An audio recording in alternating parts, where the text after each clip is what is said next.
Bienvenue pour cette exploration personnalisée.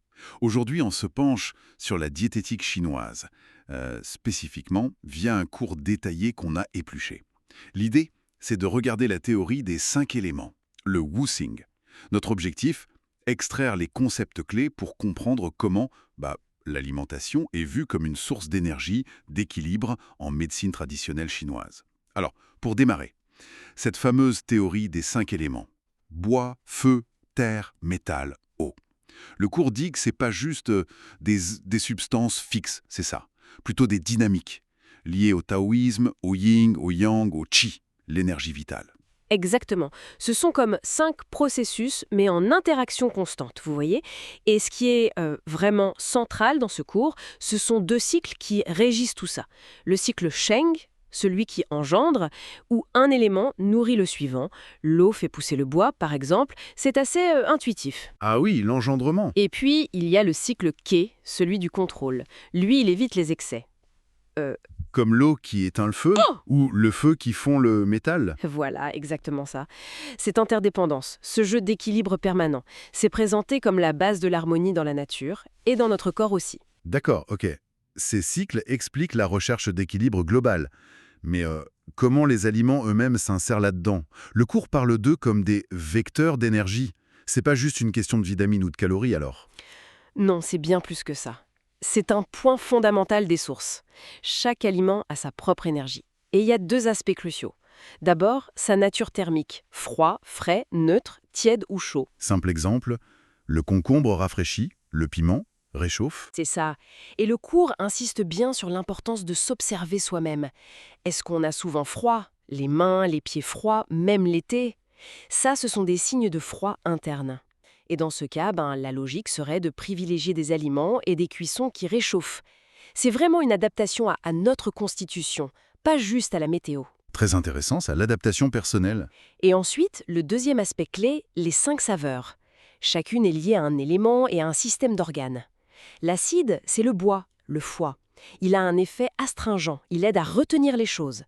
L'amer, c'est le feu, le cœur. Ça draine la chaleur vers le bas, utile quand il y a trop de feu. La douce, c'est la terre, la rate. Elle tonifie, elle harmonise. Ah, la saveur douce. Justement, le cours fait une distinction importante ici, non? Entre le bon doux et le sucre. Ah oui, capital. Le doux, bénéfique, c'est celui des céréales complètes, des légumineuses, des courges. Ça soutient vraiment la rate. Mais l'excès de sucre raffiné, industriel, dans cette vision des choses, ça épuise la rate et ça favorise l'humidité. Et cette humidité, le cours dit que c'est un déséquilibre très très fréquent aujourd'hui. D'accord, je vois. Humidité. Ensuite, on a la saveur piquante, métal, poumon. Elle disperse vers l'extérieur, elle fait circuler l'énergie. Et enfin, la salée, eau, rein. Elle hydrate, elle ramollit. L'idée, c'est de viser un équilibre, d'avoir un peu de toutes ces saveurs dans l'alimentation globale. Fascinant cette connexion saveur-organe. Et si on suit la logique du cours, une fois qu'on a mangé ces aliments, avec leur chaleur et leur saveur, comment le corps, il utilise cette énergie concrètement? Les notes insistent beaucoup sur le duo rate-estomac, le foyer moyen. Oui, c'est le cœur de la transformation yang. C'est vraiment la cuisine interne, si on veut. L'estomac y reçoit, il commence la cuisson, puis la rate prend le relais. Son rôle, c'est d'extraire l'essence nutritive la plus pure. C'est le fameux guqi, l'essence des céréales ou des aliments. On peut l'imaginer comme la première vapeur énergétique tirée de ce qu'on mange. Le guqi. D'accord. Ce guqi, ensuite, il monte au poumon. Là, il se combine avec l'air qu'on respire, le qin-chi. Et de cette rencontre naît le qi global du corps, le zong-chi, qui va nourrir tout l'organisme et participer aussi à la formation du sang, avec l'aide du cœur. Le cours souligne vraiment que la qualité de ce travail de la rate dépend pas seulement de ce qu'on mange. Ah, de quoi d'autre alors? Et aussi de comment on mange. Manger calme, bien mastiqué, tout ça, ça aide la rate. À l'inverse, manger stressé, sur le pouce, devant un écran, ça l'affaiblit directement. Logique en fait. Et même la cuisson joue un rôle. Une soupe qui a mijoté longtemps, elle sera plus chaude, plus nourrissante pour la rate qu'un aliment cru, par exemple. Ok, donc si je résume un peu ce que je retiens de ces sources, l'idée générale, c'est d'utiliser cette grille de lecture énergétique, c'est-à-dire la nature thermique, les saveurs, pour choisir nos aliments. Le but étant de soutenir notre équilibre yin-yang interne, de renforcer certains organes si besoin, et aussi de mieux s'harmoniser avec l'environnement, les saisons notamment. C'est une approche très fonctionnelle, finalement. Absolument, c'est tout à fait ça. Et si on pousse un peu plus loin, comme le suggère le cours, ça ouvre la porte à une personnalisation très fine de l'alimentation. On peut vraiment ajuster ce qu'on mange pour agir sur des déséquilibres spécifiques décrits en MTC.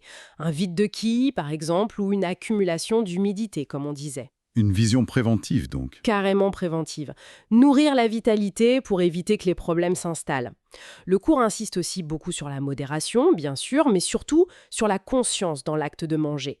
Sentir comment les aliments nous affectent, être à l'écoute. Bon, pour récapituler très vite, on a parlé des 5 éléments, de leur cycle Sheng et Ke, de la nature thermique et des 5 saveurs des aliments vus comme porteurs d'énergie, du rôle central du couple rat-estomac pour extraire cette énergie, le Gitchi, et de l'importance de l'adaptation à soi et aux saisons. Oui. Et tout ça, ça amène peut-être à une réflexion intéressante qui est un peu en filigrane dans cette approche. C'est la question suivante. Si on commençait à percevoir, à choisir nos aliments pas seulement pour leurs calories ou leurs vitamines, mais aussi consciemment pour leur énergie, leur chaleur, leur saveur, leur saisonnalité, la façon dont ils sont préparés, en quoi ça pourrait transformer notre relation quotidienne à l'assiette et peut-être le bien-être qu'on en retire. Voilà une question pertinente pour continuer à explorer. Merci beaucoup pour cette analyse éclairante des sources.